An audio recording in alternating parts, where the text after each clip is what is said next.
We are back in the chamber and we're working on our 1959 TVR Grantura.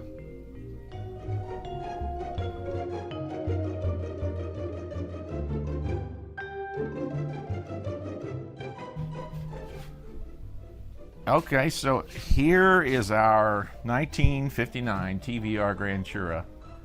And we've had a few years now, and yes, we did buy it, and at the time it was the cheapest TVR Grantura on eBay by far. Unfortunately, it had a pretty hard life, and it had been left outside for a few years. So, you know, the worst thing that can happen to an old British car.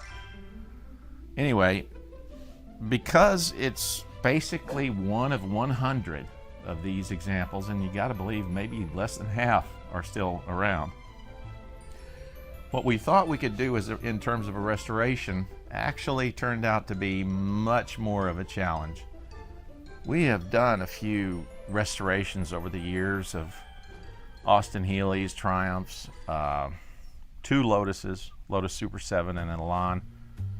And we thought, well, is the TVR going to be really that much harder? And unfortunately, yes, it is going to be much harder than any of those. The TVR parts that are unique on this car are extremely hard to find, and are basically, they're all holed up by the few TVR Grantura owners of the Mark 1s. And when they come up for sale, they're going to be very expensive, but the problem is they never come up for sale. So getting the parts to restore this has been a huge challenge. We're getting closer, and we're close enough to being able to do that I think it's time to actually start the restoration. Because of the nature of the way TVR at that time, as a startup company basically, they robbed the parts bin, meaning they went to the other British manufacturers like Triumph, like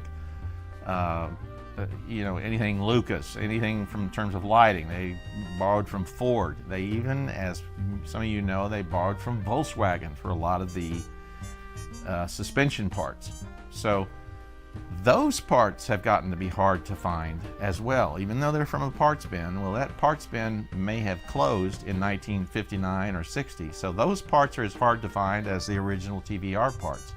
And some of the parts we're going to be using, you can see, are from MG. The transmission here is an MG Magneta transmission. Pretty hard to find. We also have, you'll see some of the original TVR parts. You're going to see a lot of big Healey parts under here, some of the rear suspension, front suspension. It may be Healey, maybe MG, and of course you're going to see some Volkswagen parts as well. Brake drums are from the Healey 100. Try finding those. So let's take a look at the car and give you an idea of what the condition is that we got it in before we start this extensive restoration. Okay, so one of the unique things about these old TVRs is that they utilize the then somewhat revolutionary fiberglass body molding technique, so, you know, which basically allows a small volume company to make a body without having the giant steel presses that are required typically to make these. So at the time there were a few companies doing fiberglass bodies, but not, you know, not a lot. There was basically, of course, the Chevrolet Corvette since 1954 or 1955 was doing a fiberglass body. You have the sports car Devon, which is early in terms of doing a fiberglass body. You have the glass bars. You also have the Kaiser Darrins.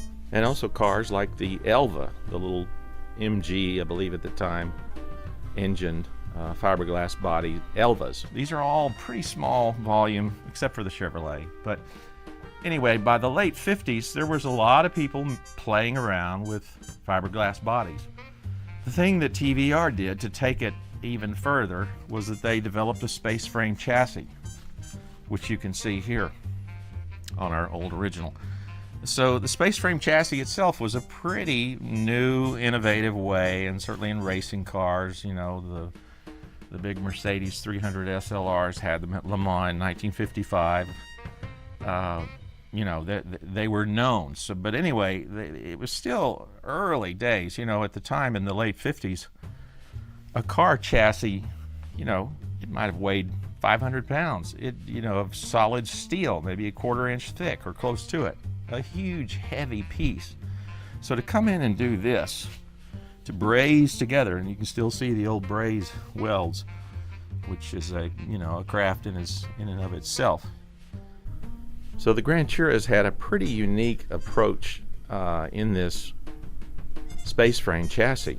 And another part, which pretty unique at the time, was the rear IRS, the rear independent suspension in the back, which was designed by Trevor Wilkinson, TVR himself, using what was available at the time. And it's quite an innovative design to have a truly independent rear suspension car available, you know, in 1958. So to make a tubular chassis like this and then bond it with fiberglass, a fiberglass floor, the chassis, and then the body laid over the top. This was pretty innovative, and it was a way to achieve structural rigidity. This type of construction reminds me of one of my favorite all-time cars, and that is the Porsche 917. The 917's renowned for racing at Le Mans. And they used a very similar design with an aluminum and magnesium space frame chassis bonded to a fiberglass body.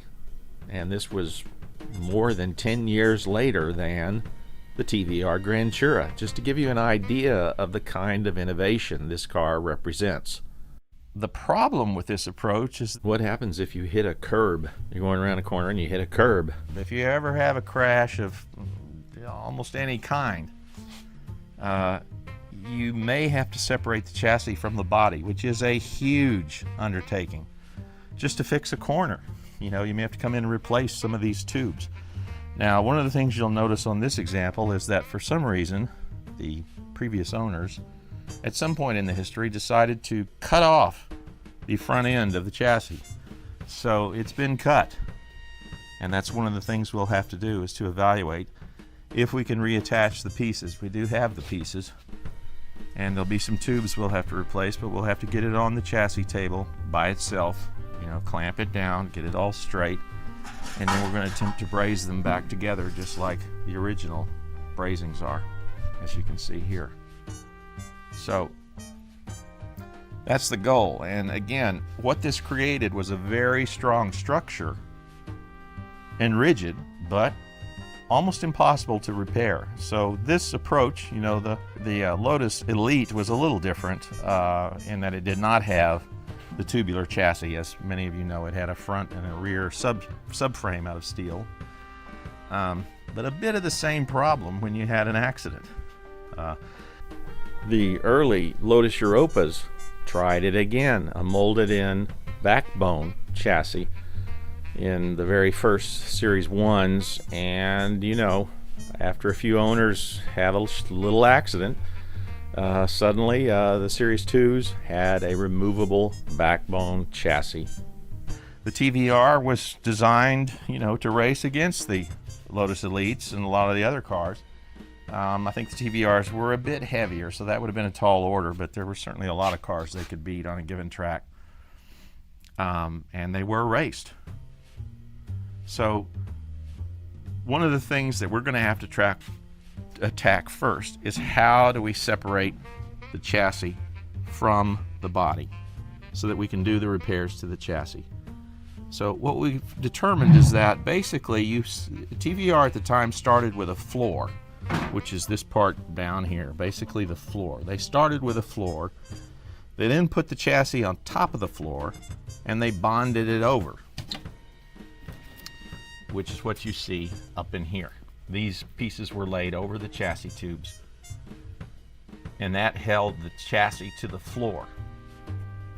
We think that the body was then laid over the floor and chassis unit, and then it was bonded in its own way to the chassis and floor to make a single unitized piece. And you can see a little bit of how that bond was created right down here, where they've laid fiberglass over that joint to join the body to the floor.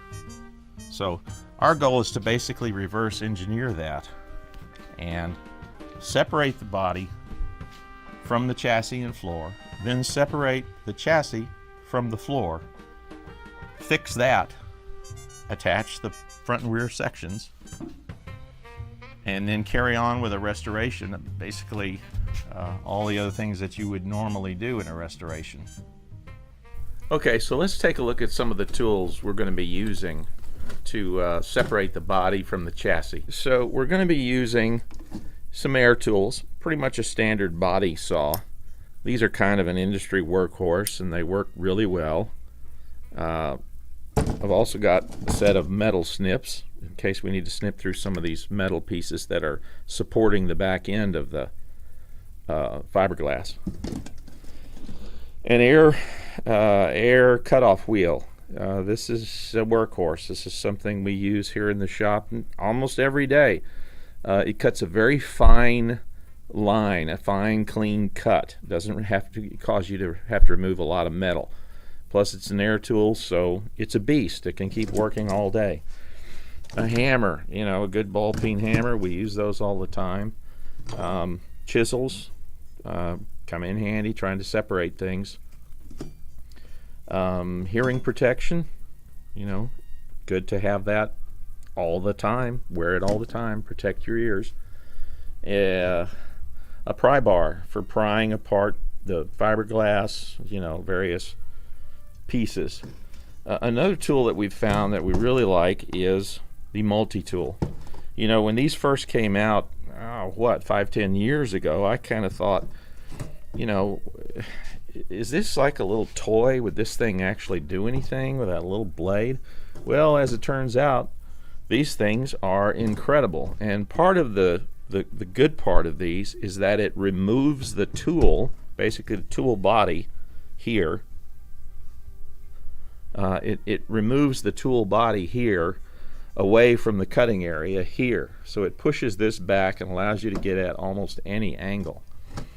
Because of this offset here, it also allows you to cut flush, in that things can be right up against things, and you can, for example, right up here in this area, it allows you to cut right next to the floor.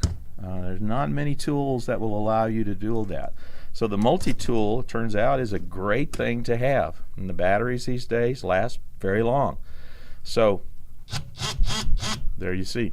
One thing to be careful of with the multi-tool is do not tend to reach up here while you're working, because these things cut a lot in a hurry, and they will go through a fingernail or a thumb, ask me how I know that, in about half a second. So faster than you can pull your thumb away, it's already cut it. So keep your hands back, and of course wear gloves when you're using them. In this case, when I got this car, it didn't have a steering wheel. So one of the things I've been trying to find is an appropriate steering wheel for this age of car. And it turns out, if you look at some of the online talk about restoring these cars, the TVR gurus basically talk about the fact that some of the early ones, in the Mark 1s, were Triumph TR3 steering wheels. So, which is odd, because the Triumph TR3 is the first sports car that I ever had many years ago. So to me, it was kind of fun to think about finding one of these wheels and putting it on here and seeing if it does in fact match up with the steering column that the car came with, and matching with the splines and the number of splines. So if it did have a TR3 steering wheel, let's find out, because I've bought a Triumph TR3, an old used one. Let's open this used steering wheel, which I haven't opened yet, and let's see if we have a match, which will be a pretty good sign. Okay, so let's open her up and see what we got. Got about a million pieces of newspaper. All right. This might not have been the best idea. Okay, so TR3s were made, mine was a 60, so they were made through, what, 62, maybe 63. So this wheel, maybe a little newer than this Grantura. I'm just gonna open up the splines here and let's set it on and see if we're even in the ballpark.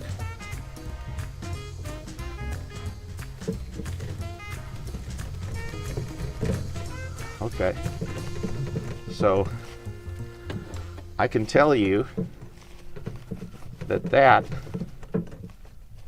is a perfect fit, which is amazing. This has to be adjusted heavily. I think it's holding up in the front, but anyway. So this wheel is a kind of a cool banjo style wheel. It's got these 3 spokes. I'll unpack it and we'll take another look without the wrapping on it. But before I did all that, I just wanted to see, is this in fact the same splines? And it appears to be. Most of these really on TR3s are probably been replaced with Motolita wheels and all the great replacement, great options. Take this off. Let's get the full effect. Okay, so as I understand the TVR folks took an original TR3 wheel and they created a modified sort of horn ring in addition. So it wasn't just a straight up TR3 wheel. It's got a couple of little cracks. It looks extremely skinny, extremely old, but it also looks kind of cool. It looks appropriate. I do have the original horn and turn signal indicator set up, and we'll look at that later. But just a very skinny, old-fashioned looking wheel, which, to be honest, it looks kind of right for this car. Now, one problem I've thought about with this is that, the seating in a TVR Grantura is tight. The door doesn't open very well, doesn't fully, because this area here does not go forward far enough, like on a Lotus Elan, where you need room to swing your legs in here and get them down to the pedals. Now, as I understand, it can be done, but it's tight. So the lower this section of the wheel is, the harder it is going to be to plunk yourself down here and swing your legs under this thing. So, this is one of those things where you try it, you pick up a used one, which these are hard to find. These are broken, long gone. The sun destroys them. So you kind of grope along in the restoration. You try something like this, and then you find out you can't put your legs under it. So it's all a process, an ongoing process, and hopefully there's a happy ending. But again, I think having something that would have left with this car in 1959 is pretty cool and kind of worth the time to dig it out, try to see if it fits, which it does. It fits our spline. So some kind of wheel like this was on this car when it left. Generally, it could have been, you never know what's been done to these cars over the years. There is no telling what's been done by the dreaded previous owner. So it's a process, but to me that looks pretty cool. Maybe we'll have to get an original sport grip on here. Sadly, I have to admit, I put some sport grips on my Heelys long ago. So that's that. take a look here. Okay.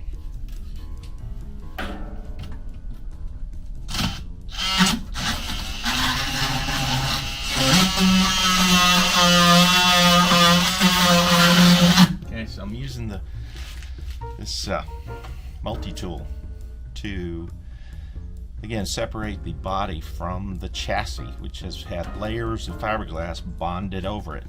Perfect time for the multi-tool.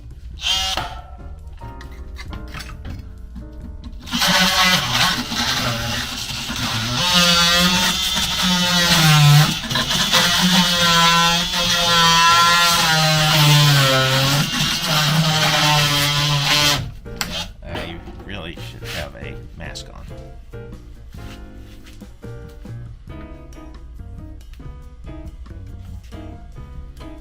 Okay, so cut loose fiberglass fibers, not good.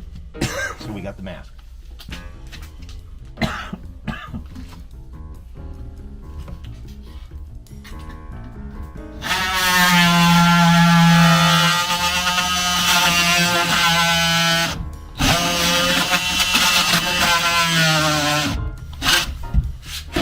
And you can see it.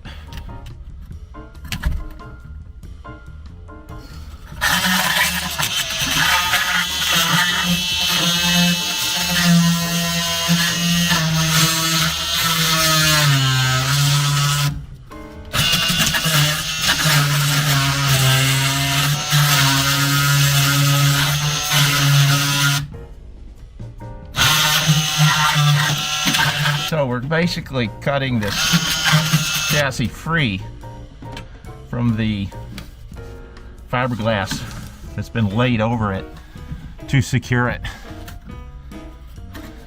to the body. Alright, here we go. Let's take a whack at this side.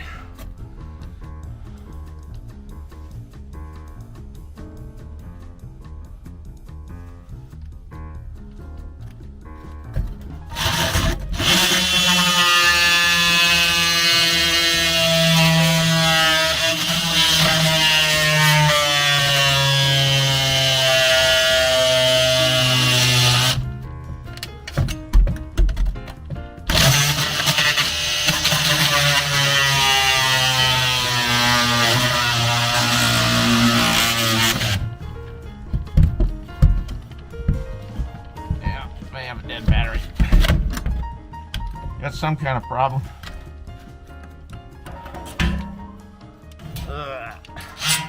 Well, there she comes.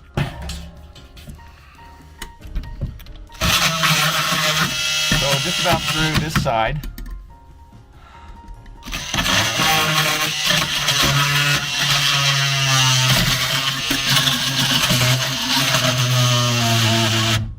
So again, just cutting, we're just getting this section here cut free from the body. So this is the chassis here, cutting free the body. So hopefully we'll lift that whole back section off. You can see how I've got the screwdriver in here, so I've cut away the piece of fiberglass that's been laid up, and I'm just going to pull it away. Attempt to pull it away again, so this section of the body can come free.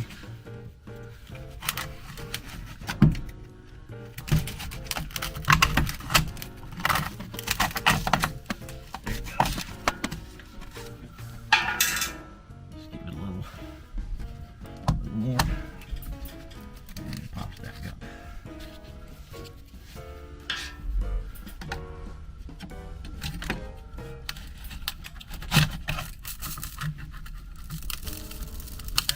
So make it a bit more cutting on the back side.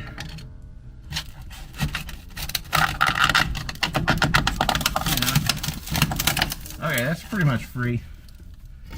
So you can see the chassis will come free when we lift it up. We'll do a little bit more cutting.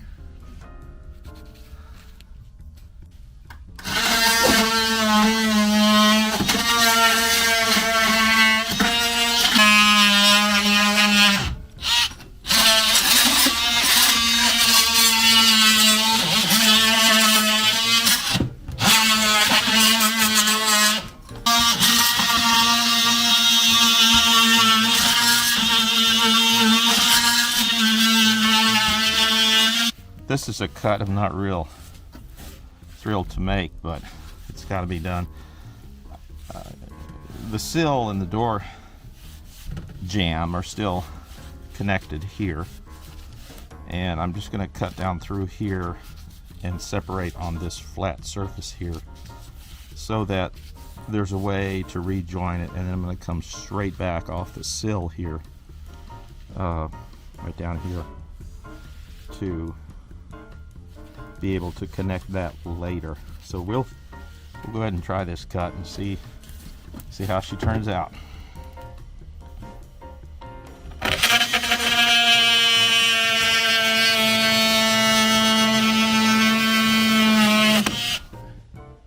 I was able to make that cut here on the sill and spread it apart a little bit.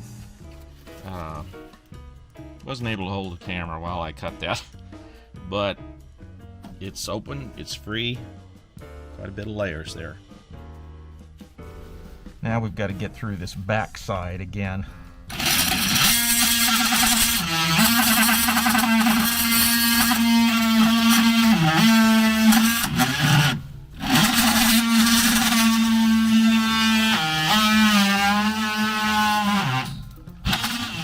Taken a while, and we've made cuts all across the top, all down through these channels here around where the chassis tubes go, and I believe that we have actually gotten the back end at this point is free. As you can see, I can lift the whole thing up. So, you know, it took a while. But again here, you know, the goal, sadly, as you can see, is I have to get to the whole chassis. Chassis's got to be checked for weak tubes, tubes replaced, tubes cut out. All of these outrigger tubes that come down through here will have to be replaced. They've just all rotted, you know, down to nothing, basically. And there's really, you know, some people have said just slide them out. These, there is no chance they would ever slide out. I'm having to cut them inch by inch here just to get them out. So not an option on a, you know, sadly an abused chassis left outside like this one was. But you know, there's some good progress. We'll lift this back end off, and you can see it here. The sort of iconic TVR back end. Also same for the early Griffiths, at least. So pretty good progress. And once we get this free, as you can see, the chassis is going to stay on the tables. Now we'll be able to put the chassis directly on the table and work on it. Replace these cut off horrible tubes.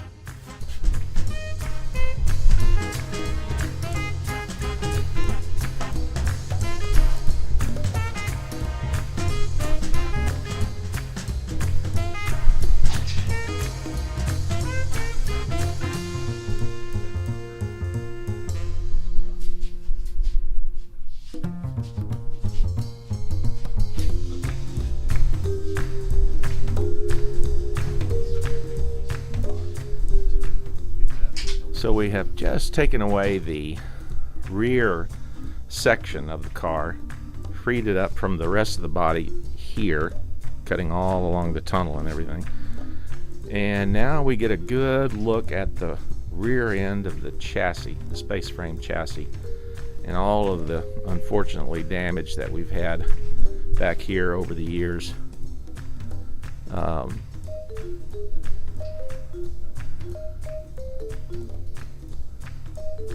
just get a look there. That's what houses the rear differential, which is an MG part.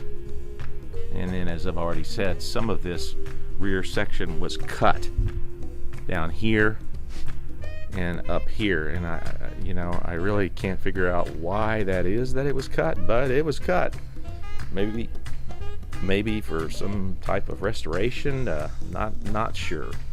So we'll have to get to the bottom of that, but we're on our way to getting the whole chassis section, the space frame chassis, free from the body and the floor, and then we'll put it on the Certiflat table here alone. We'll clamp it down, and we will get to the bottom of what's crooked, what's straight, what's damaged, what has to be changed, and restore the car from the inside out.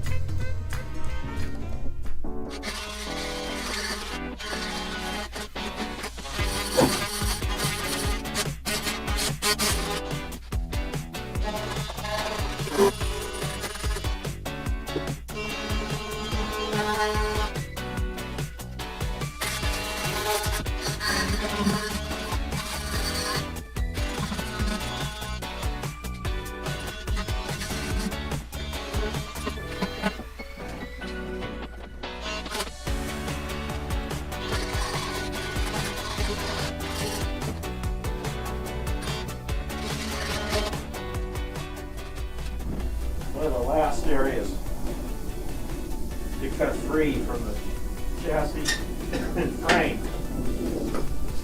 down here where the foot controls are, and I've debated how to do it, but I'm just gonna come in and just cut this area free. Nothing too elegant.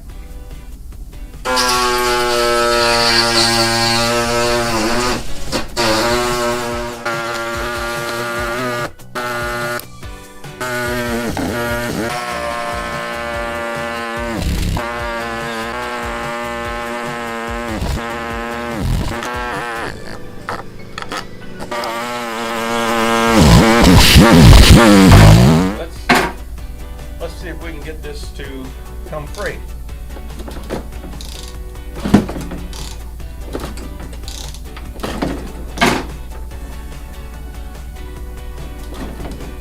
It's definitely free.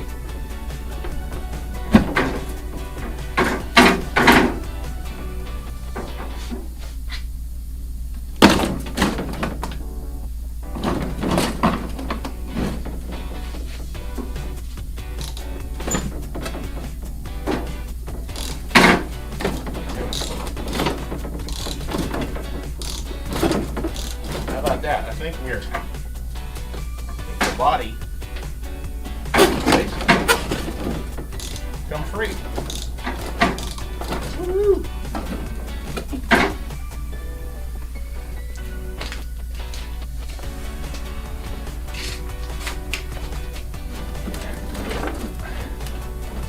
Get over this.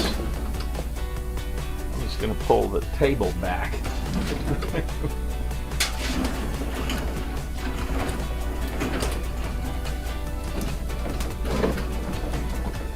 You little hang-ups.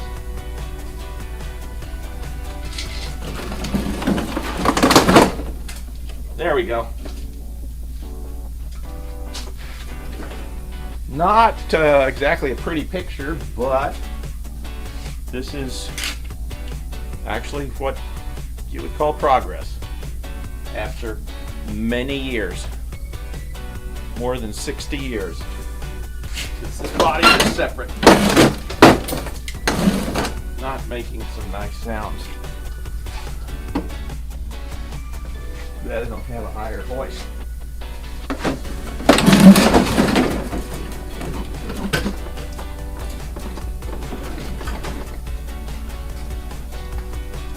Alright, that's not bad.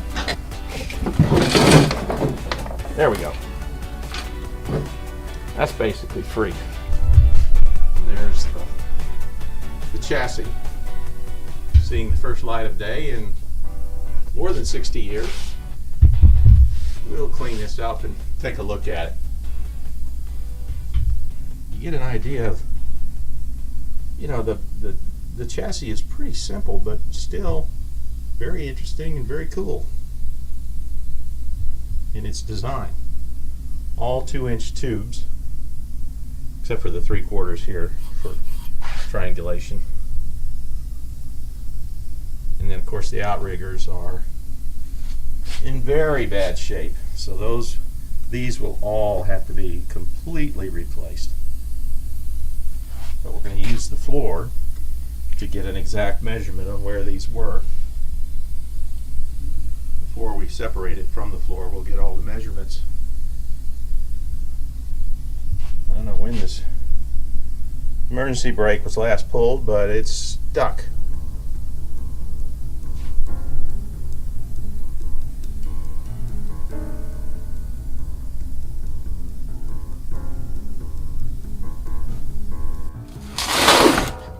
Okay, we've gotten the chassis free from the body, and we're ready to now tackle getting the chassis free from the floor of the TVR Grantura.